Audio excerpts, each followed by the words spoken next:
So, hello, hi. I've never done anything like this before, and I'm not sure what really inspired me to start. I guess I love watching other people do book reviews. I love hearing other people's opinions on books maybe I love, or I find like the best way even to know what to read next is to see what somebody else has read and if they liked it and what it's kind of about. So yeah, I'm kind of feeling like a book review, book club could be fun. So the book I'm going to be talking about today is The Keeper of Lost Things by Ruth Hogan. I discovered this book, I think I was on like Amazon just having a browse of the books, kind of just seeing, like, I love just like looking up books, looking at covers, reading like the blurb of what it's about.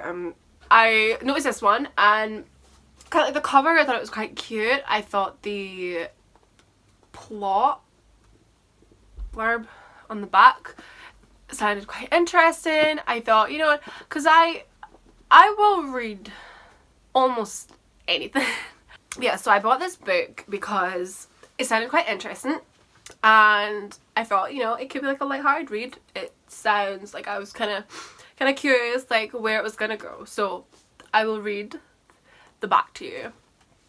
It says, "Meet the keeper of lost things.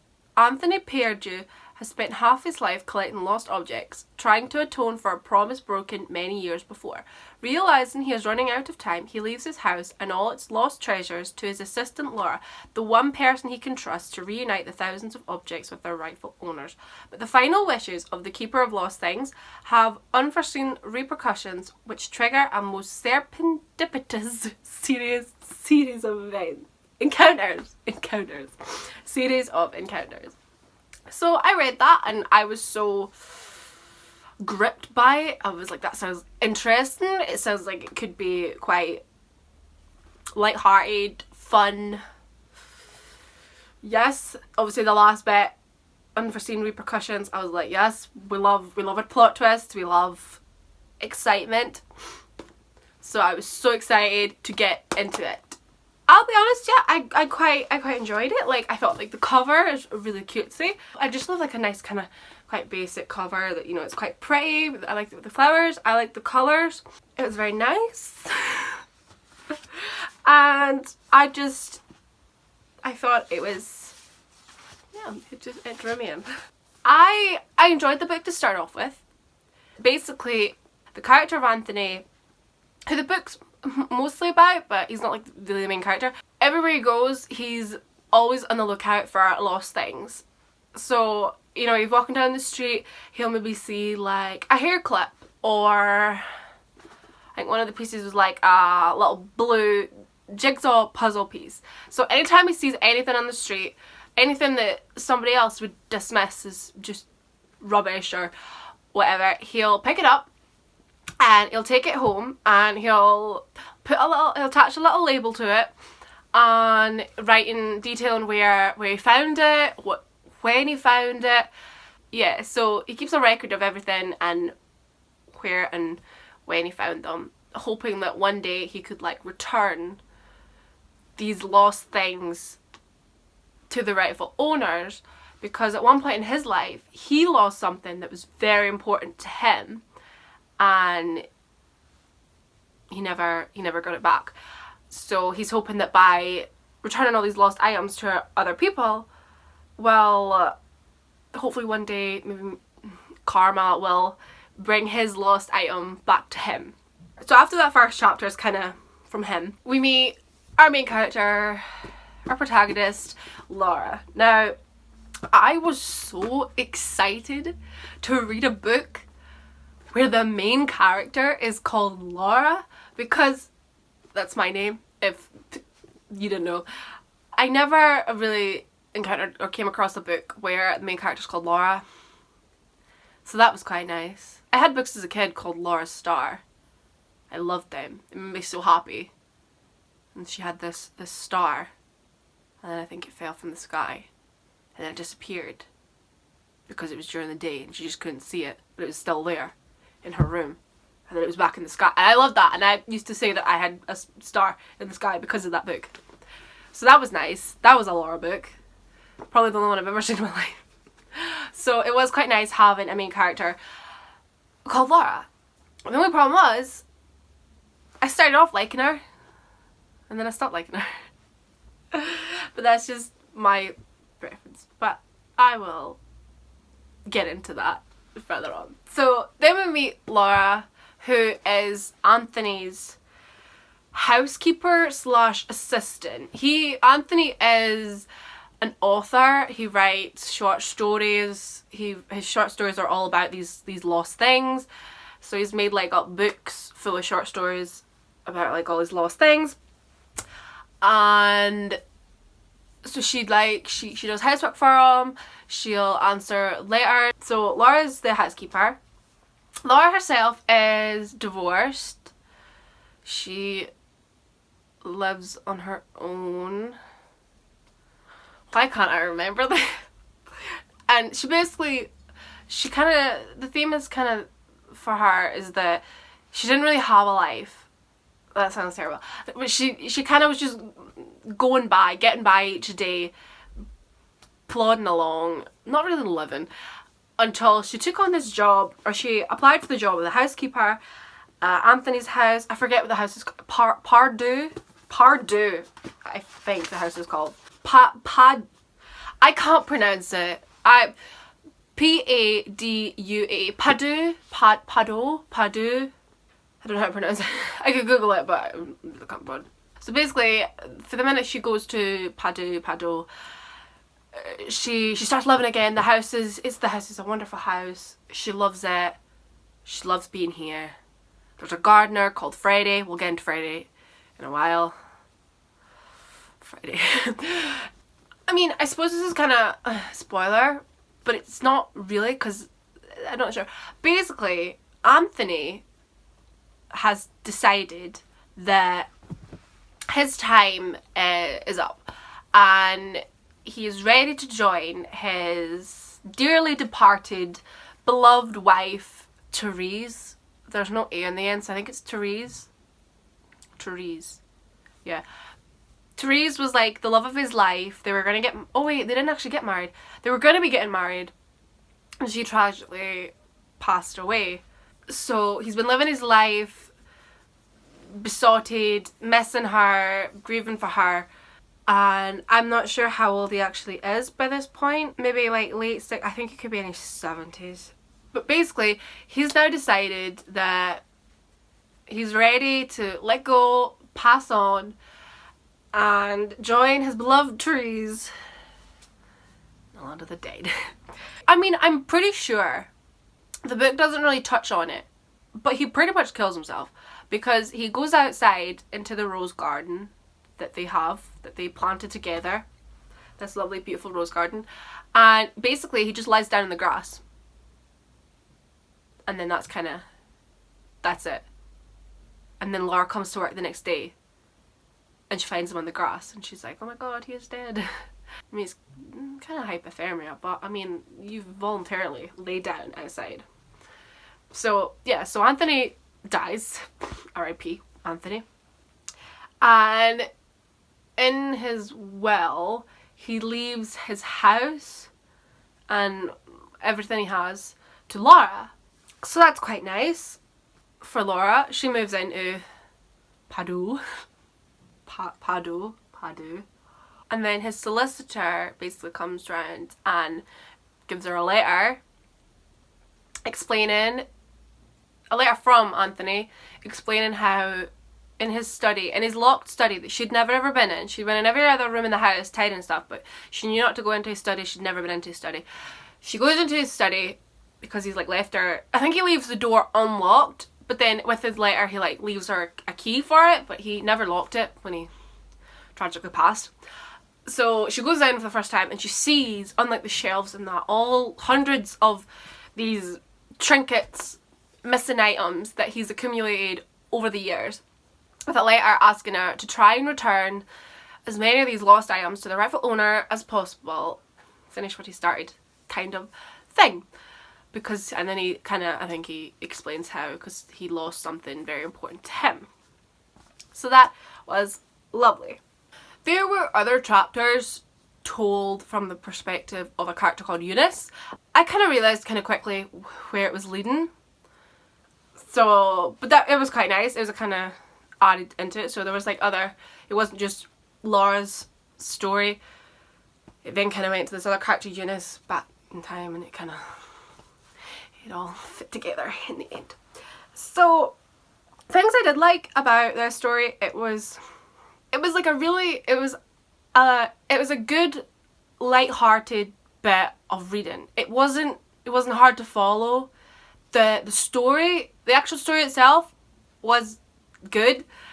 And, you know, for like a bit of light reading, you could probably read this in like a day or two. It took me longer because I think I got so far, did I get about 100 pages into it? And then I think I picked it up one day and then I read basically like a page that I didn't like, and it kind of made me... Do you ever find that in reading where you're maybe reading something and you like it to begin with, but then something happens, whether it's a character says something or just something that happens and you're kind of like, really? Really? And then it just kind of throws you and puts you off the rest of the book. Sometimes dialogue with me, I can't stand the way some people talk in books, and it just, I don't know, and it's a bit kind of unbelievable. The minute I had that idea in my head that, oh my god, I don't like this, it just put me off the rest of the book. There was like this page where, like, because I was so into it, and then I kind of read this part and I was like, it just, I don't know, it kind of irritated me a wee bit. So after having like been irritated by it, then kind of like changed my opinion. So the rest of the time I'm reading through it, I'm like forcing myself to read it and I'm kind of rolling my eyes a wee bit at times. I'll get into that though. But it was a good bit of like light-hearted reading. It was quite fun. I loved Eunice's chapters quite a lot. There was a lot of movie references in it. Some that I got, some that I didn't, because I'm not a massive movie buff when it comes to like classic movies that everybody's probably seen. But I did really like it. So basically, for the rest of the book, after Anthony's death, Laura's kind of coming to terms with how is she going to return all these lost items. And then she makes friends with a neighbour across the road who's a girl called Sunshine, who, yeah, she's a 19-year-old girl with Down syndrome, and also she kind of befriends Freddie the gardener, who, not being funny, but in the beginning they make it sound as if he's there like occasionally, like every couple of days or so, or maybe like once a week or a couple of times a week to like tend to the rose garden and all that stuff. After Anthony's death, Laura basically tells him like, don't worry, you know, you've still got a job here if you want it. After that, he's basically there every single day. And he's there like all day, every day. And it's kind of like, I don't know. So Sunshine, Laura and Freddie are all kind of like, basically, how are we going to do this? Then they decide, let's create a website, we'll list everything, and hopefully return these lost items to people. I feel like that's probably as much as I can say about the actual plot itself.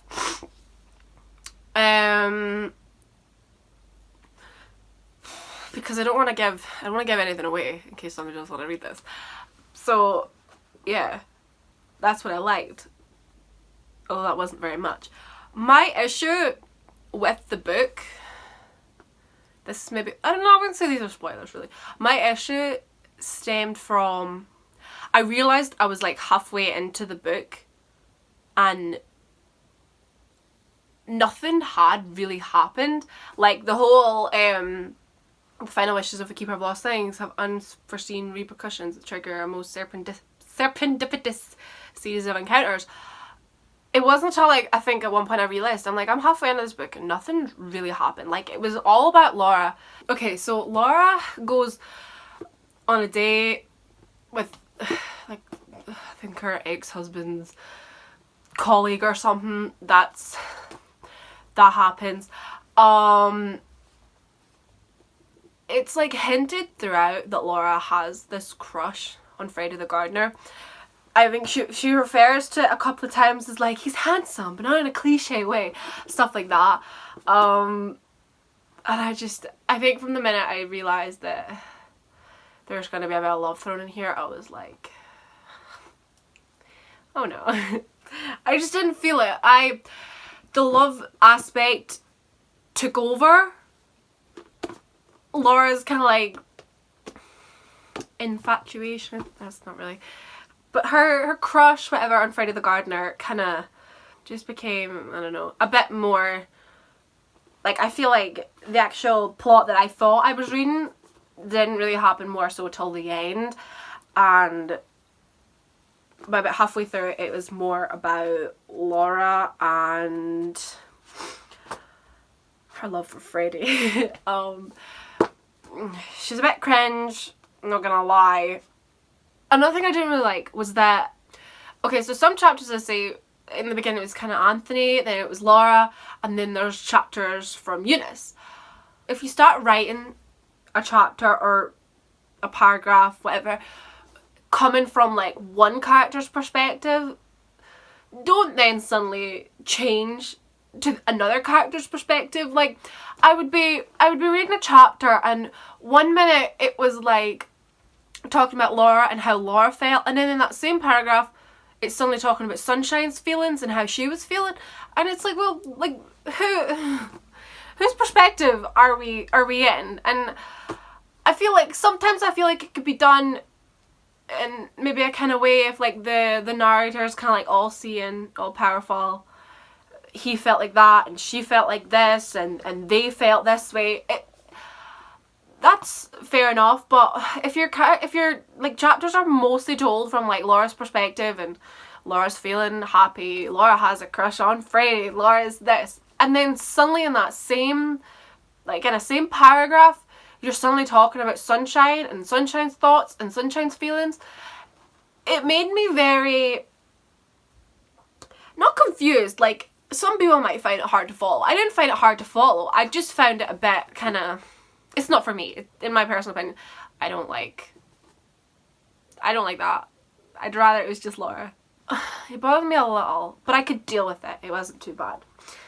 Then we get into my issue with the characters. Now, the character of Anthony, fine, seemed like a lovely old man.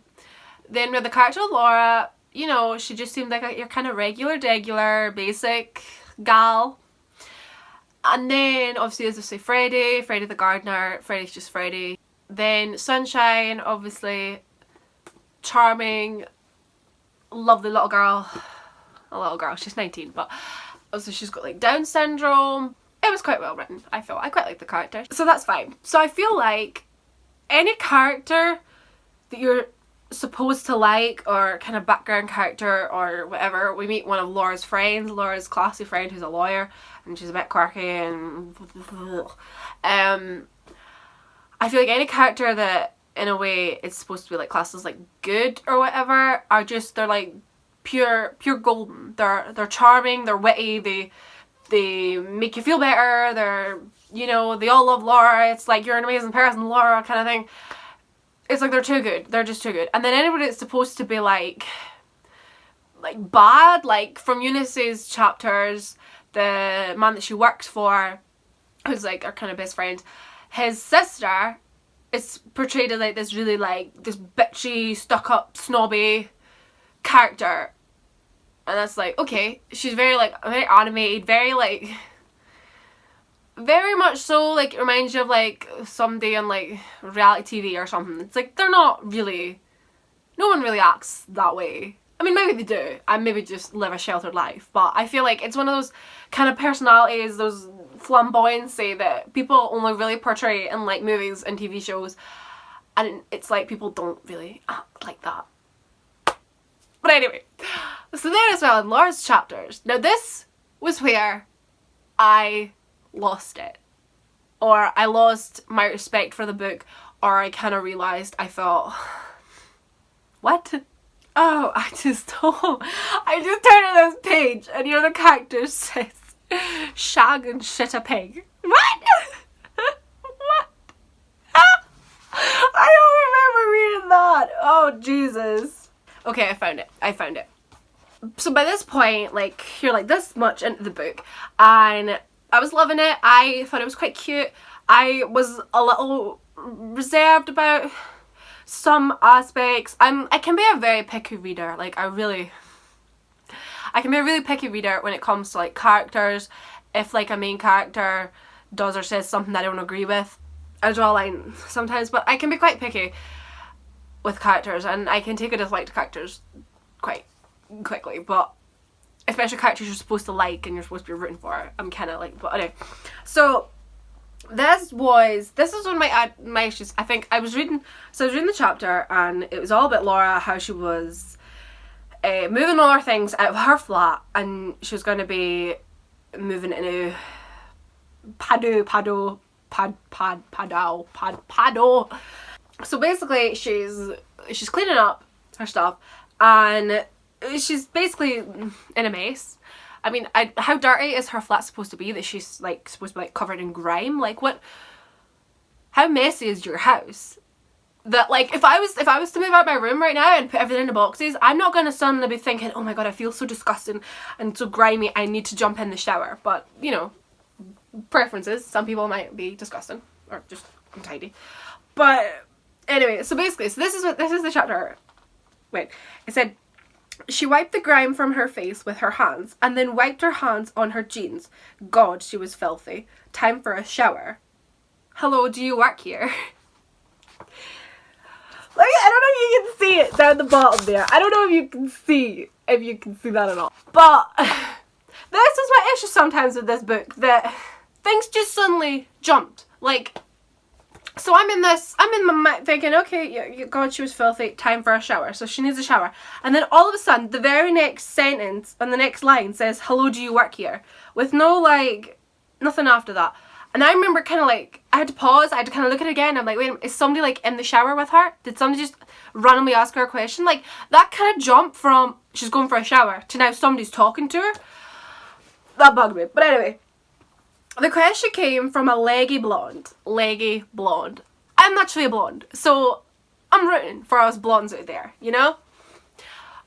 All hair colour is beautiful, but the fact that she's leggy blonde, right? I thought, leggy blonde? What is that? Oh. The question came from a leggy blonde who appeared down the path at the side of the house in skin-tight jeans and pale pink suede loafers, which boasted telltale Gucci horsebit trims and matched perfectly with her cashmere sweater. Laura's dumbfounded expression clearly caused the young woman to assume that she was either foreign, simple, or deaf. She tried again, speaking very slowly and a little too loudly. I'm looking for Fredo, the groundsman.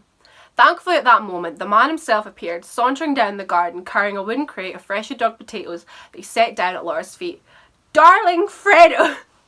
The young woman flung her arms around his neck and kissed him enthusiastically on the lips. Freddie gently untangled himself and took her hand. Felicity, what in God's name are you doing here? I've come to take my darling boyfriend out to lunch. Freddie grinned. He looked a little uncomfortable. Felicity, this is Laura. Laura, this is Felicity. So this next paragraph is the one that put me over the edge. So I gather. Laura nodded, but didn't offer her hand, which was just as well, because Felicity wasn't in the habit of shaking hands with the help. The happy couple trotted off arm in arm, and Laura took the potatoes into the kitchen and banged the crate down on the table. Sodding cheek, she fumed. Do I look like I work here? Catching sight of herself in the hall mirror, Laura was forced to reconsider. With her unkempt hair scragged back under a spotted bandana, grime-streaked face, this girl forever covered in grime, grime-streaked face and baggy shapeless sweatshirt, she looked like a modern-day scullery maid. Bugger! She stomped upstairs and had a long hot shower, but afterwards, as she sat in her bed, swathed in her towel, It was clear that the water had only succeeded in washing away the dirt and not her anger. She was jealous. She was mortified to admit it, but she was. The sight of that wretched woman kissing Freddie had thoroughly annoyed her. Laura raised her eyebrows at her own reflection in the dressing table mirror and smiled sheepishly. I can go out to lunch if I like. That was it. She would go out to lunch. Anthony had warned her to go out, and so she would. Today, right now. My issue. First things first, I really hated that sudden, quick change from God, she was filthy, time for a shower, to the very next line being, hello, do you work here? It kind of bugged me a little bit. Maybe to other people it wouldn't bother them as much, but I always, I don't know how to even explain this, but you know if like some people put like a little star or even just like a space between each paragraph to kind of let you know that like you're onto something different. It just kind of caught me off guard. I think like you just kind of picturing her like in the shower. That sounds so creepy, but you're just picturing Laura covered in dirt and she's going for a shower, and then all of a sudden somebody's asking her a question. Like, I don't know. It bothered me. Then the fact that like all she asked was, hello, do you work here? And she pure slates Felicity. And obviously Laura doesn't reply. Laura's dumbfounded expression clearly caused the young woman to assume that she was either foreign, simple, or deaf. I mean, Laura doesn't reply to this woman, probably taken back by, I don't know, her cashmere sweater and Gucci horsebit trims. And saying like she's tried again, speaking very slowly and a little too loudly, I'm looking for Fredo the groundsman. Fredo's what she calls Freddie, obviously. Why? We don't know. Anyway, obviously Freddie arrives, and that's fine. The fact that Laura, who didn't even offer to shake her hand, but then it tells us that Felicity wasn't in the habit of shaking hands with the help. Her boyfriend is the help! He's the gardener! It's not his house! He's the gardener! He is the help! So that line bugged me, right? Okay, and then Laura, when she says, do I look like I work here? And she's insulted by this because our girl Felicity asked her, hello, do you work here? And now she's offended by it. But bear in mind, before Anthony died and left his house to her, she did used to work here. She was the housekeeper. So that, I feel, I don't know if that's just one of those things maybe like an author overlooked, wasn't really thinking about it or something, but the fact that it just bothered me. This is what made me change my perspective of the book, was this chapter, these 2 pages bothered me, that I just had to like roll my eyes and laugh about it and think, oh. In my opinion, right, Felicity has, apart from coming to the house, seeing Laura looking grimy again, covered in dirt, asked her, do you work here? Which is a fair enough question, but the fact that Laura's so offended by it, when she did used to work there, obviously she's just there to see her boyfriend, and then they went off for lunch, and then Laura obviously by this point does have a crush on Freddie, so she's jealous, and that's fair enough. There's nothing wrong with feeling a bit of jealousy, that's fair enough. But the fact that the author then says, the sight of that wretched woman kissing Freddie had thoroughly annoyed her. I just feel like I'm probably just team Felicity on this one. Like, the poor girl just wanted to see her boyfriend. My girl Felicity, yeah, maybe she's a bit overbearing or whatever. I don't know. We don't really get to know her that well. But the fact that she just comes looking for her boyfriend, the gardener, and, you know, she doesn't really do or say anything. It's not like Laura extended her hand to her and Felicity maybe kind of looked at her and was kind of like, I don't shake hands with the help. Like, Laura didn't even offer her hand. Laura was straight up just rude to her. She didn't reply to her in the first place, dumbfounded by her appearance or whatever. So, so the fact that she then refers to her as a wretched woman, I was like, girl!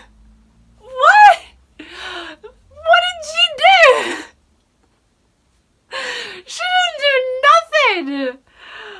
After like reading that chapter, I was a bit kind of like, what? What is happening?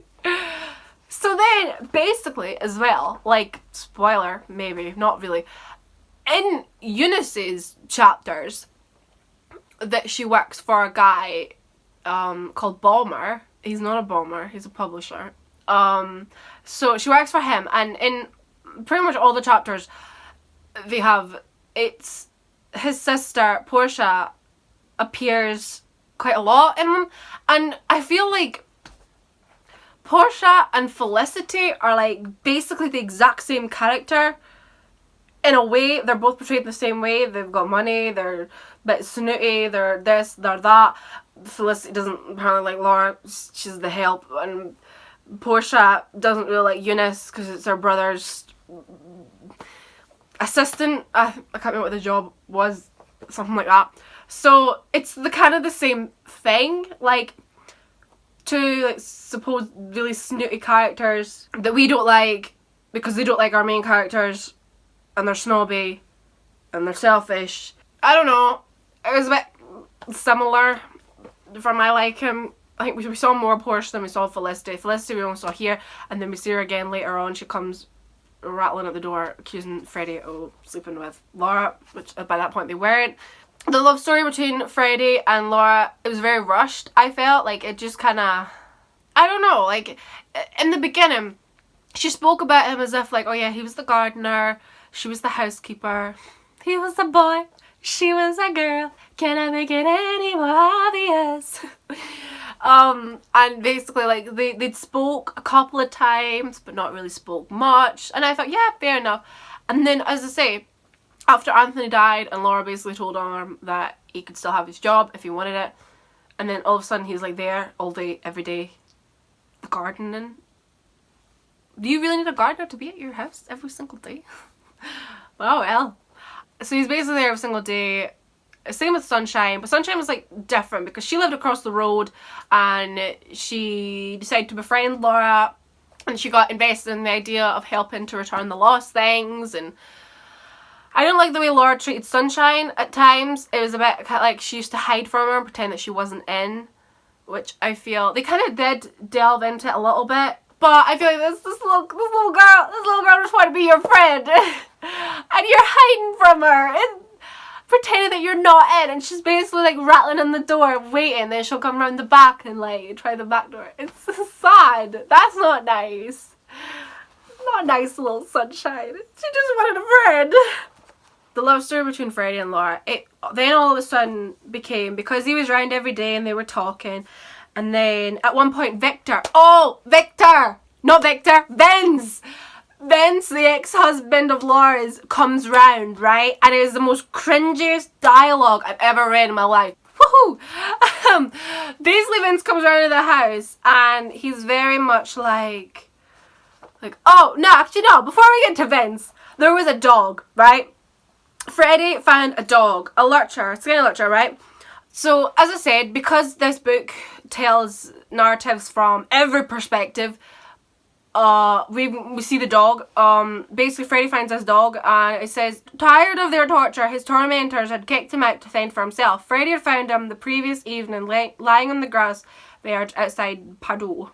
It was raining hard and he was soaking wet and too exhausted to resist when Freddie had picked him up and brought him inside. He had been clipped by a car and had a superficial wound on his rump that Laura had cleaned and dressed, while Freddie had held him shaking and wrapped him in a towel. Bearing in mind that we don't know,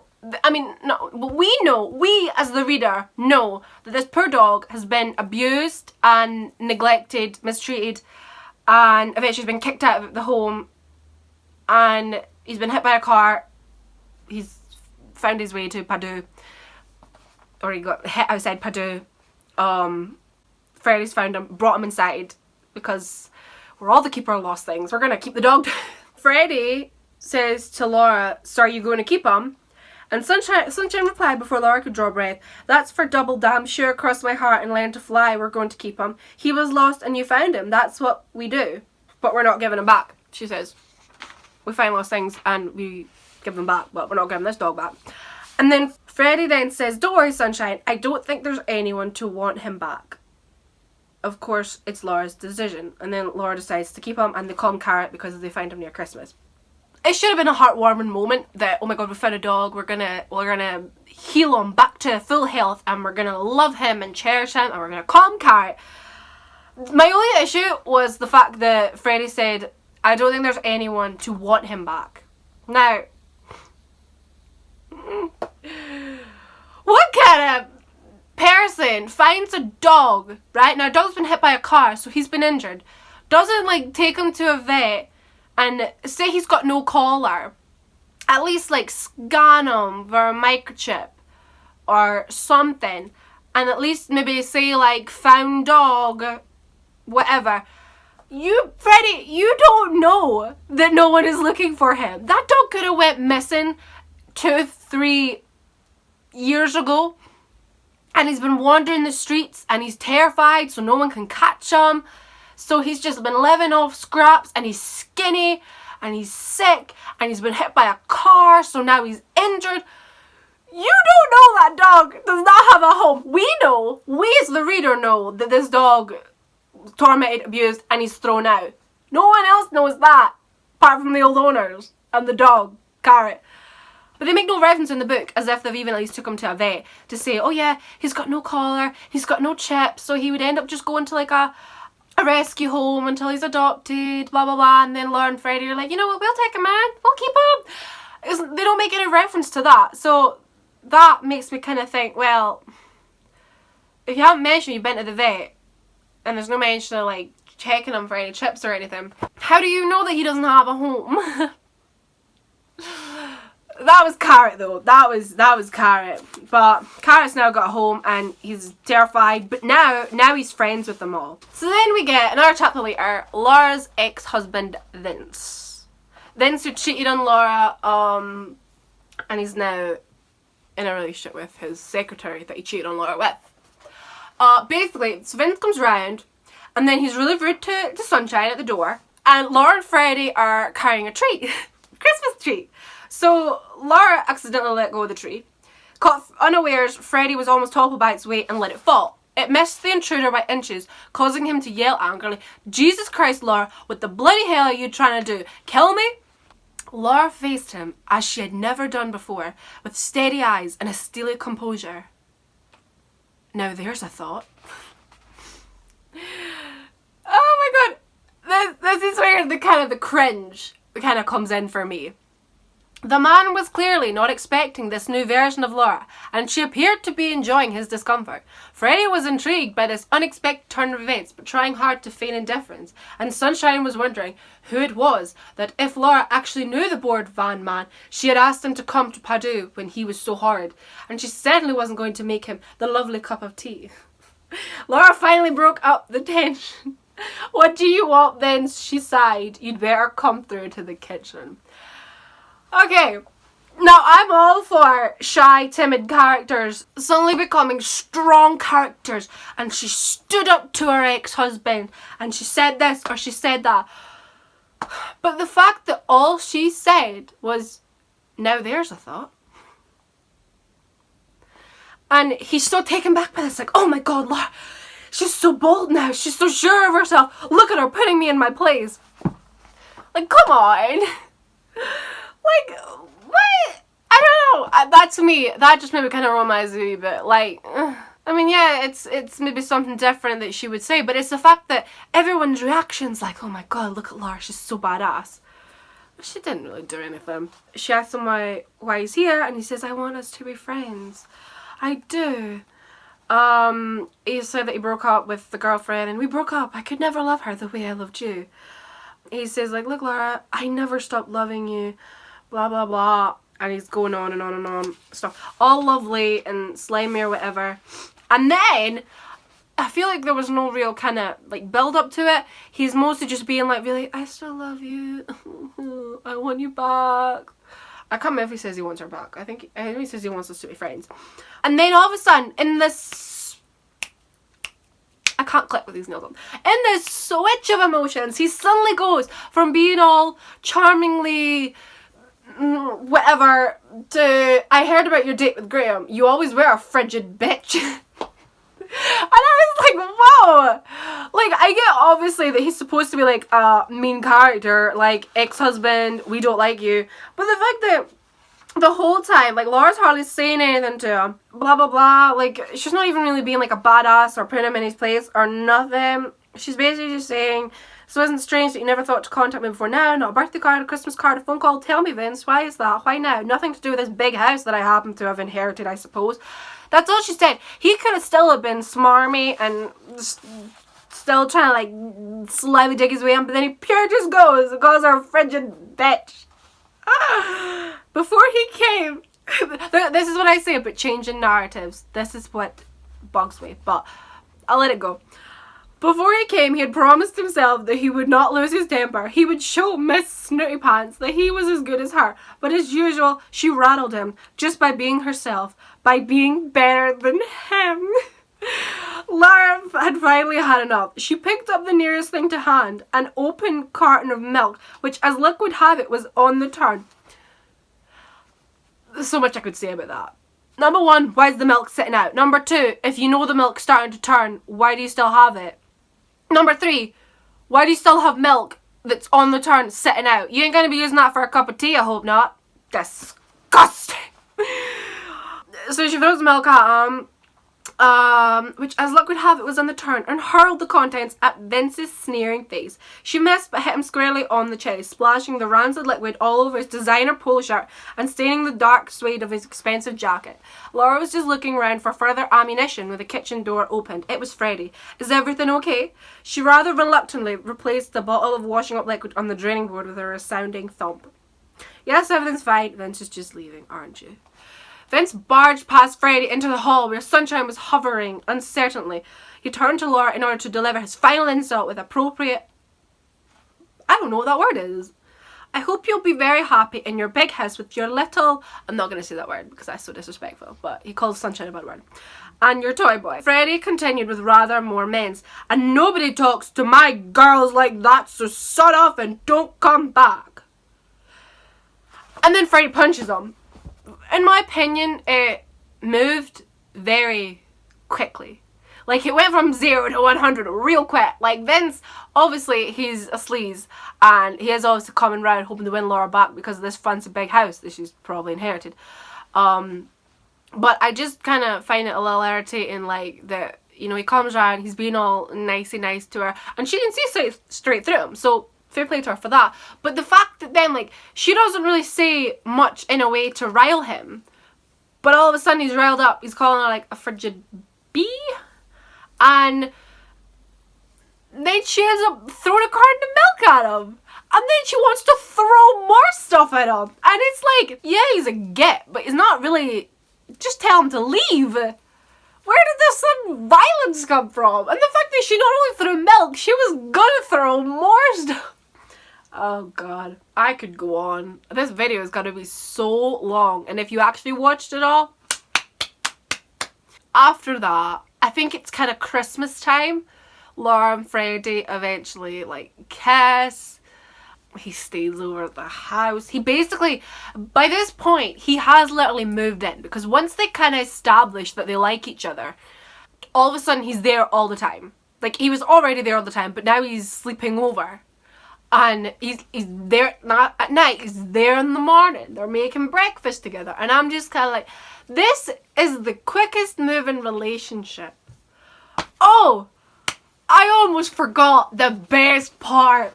This was the best part. There was something they found. Basically, one of the lost items that they have, they're pretty convinced that they won't be able to return.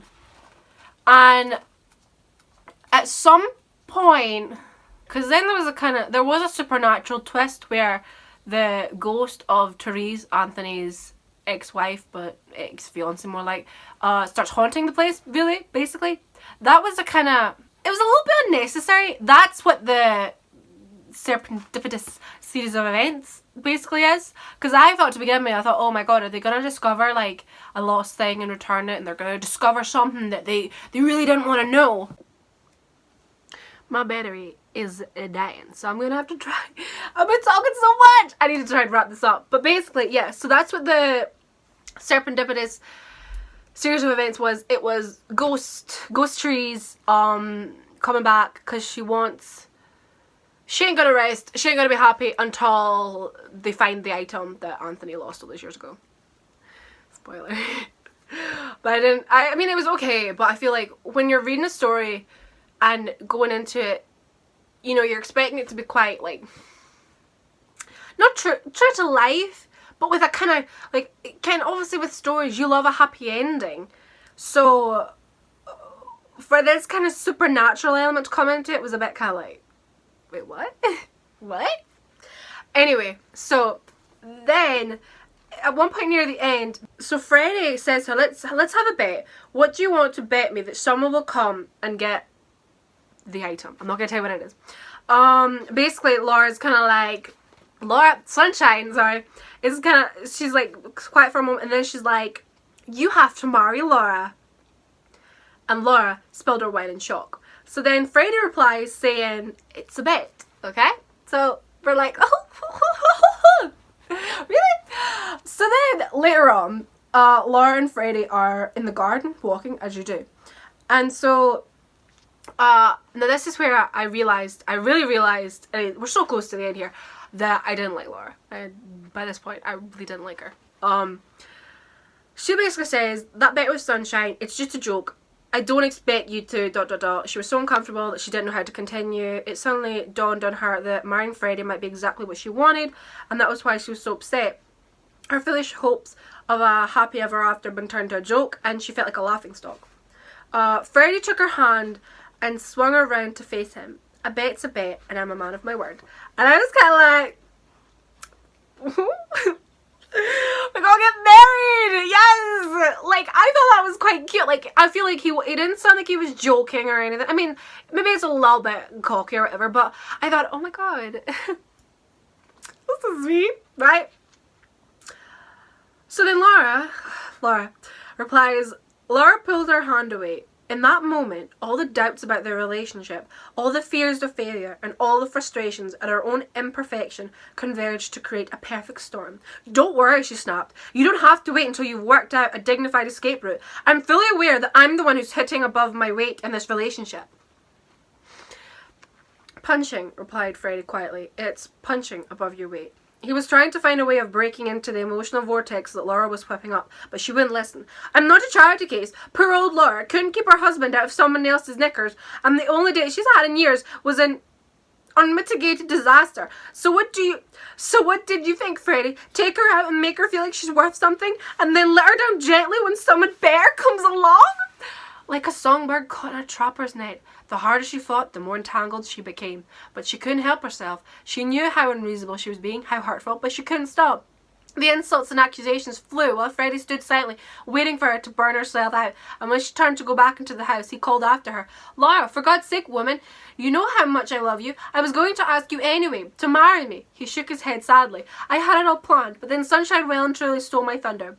Laura stopped but couldn't face him, nor could she silence the desperate and completely untruthful coup de grace with which she finally broke her own heart. I would have said no. As she walked out to the house, silent tears ran down her face, but somewhere in the darkness of the rose garden there was the sound of someone else weeping. My girl Laura! I swear to God! If Freddie had said something that really did kind of push her over the edge, okay, fair enough. Like, I could excuse that. The pure fact that she pulled this argument out of nowhere and was pure raging about, like, I would have said no. Like, the man literally just confessed. Like, he at no point in that conversation said anything, in my opinion, that would justify putting someone over the edge. Like, he basically said that, like, I'm a man of a word, of course I'd marry you, kind of thing. I was gonna ask you anyway.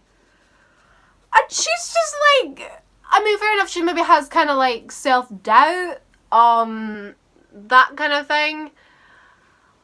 Okay, but Like, what? She pure goes on a rage. But the fact that she just pure rages practically breaks up their relationship. It was unnecessary drama. It was unnecessary drama that I really didn't care about because I didn't care about them. I only cared about the lost things. I cared about the lost things and the stories behind them, and I didn't care about them. And the story became more about them. Then I was like, oh, Jesus Christ. But yeah, The Keeper of Lost Things. I paid £2 for it on Amazon. It's probably still £2. It's only worth £2. I'm sorry, that was harsh. Cut that out. For like a feel good, just for something to read, something different. It's okay. I think with me, the story is there. This actual story itself, and at the very end, like, I mean, a couple of things I predicted a couple of things that kind of tied in, but at the very end, when we realized something, I was kind of like, I was actually pleasantly surprised, and I was like, no way, I didn't see that coming. Why did I not realize? Everything else was kind of basically put out for you, and I kind of picked up on that. But the fact that I was like, oh my god, I did not know that, and it made me so like happy. Apart from that, I mean, I had a lot of issues with it. I got through it. I finished it. Probably took me longer than I would have liked because I would put it down after like reading a certain bit, and I would kind of force myself to keep going. So there was that aspect of it. I've got nothing really against the book. It's preferably just not. It's not for me. The fact that the love story took over for me is what kind of ruined it for me. I'm all for like throwing in a bit of romance into books, but when it purely takes over from the plot a bit, it's not for me. If I wanted to read a romance book, I'd read a romance book. Keeper of Lost Things by Ruth Hogan. Out of 5, I feel like I didn't hate it. I wouldn't even say I disliked it. I thought it was okay. I'd maybe give it like a 3 out of 5. Maybe like 3.5 out of 5. Keeper of Lost Things, I didn't hate it that much, to be honest. And I enjoyed it to begin with, so it's gotta be said. So I'd maybe give it like a 2.5 or a 3. I'd maybe give it a 3 out of 5. Because, you know, for like a debut novel, the storytelling was there. Like, it was detailed, but not unbearably detailed. I hate when things are unbearably detailed. But I love that it wasn't too, like, it was detailed enough and it wasn't overly distracting filler. Not the worst book in the world. I hope to do some other book reviews at some point in my life. I've read a few books like this year, so I could probably talk about stuff. I just forget, like, after I read a book and it's been a while and I've read other books, I totally forget what's happening, so. Keeper of Lost Things by Ruth Hogan.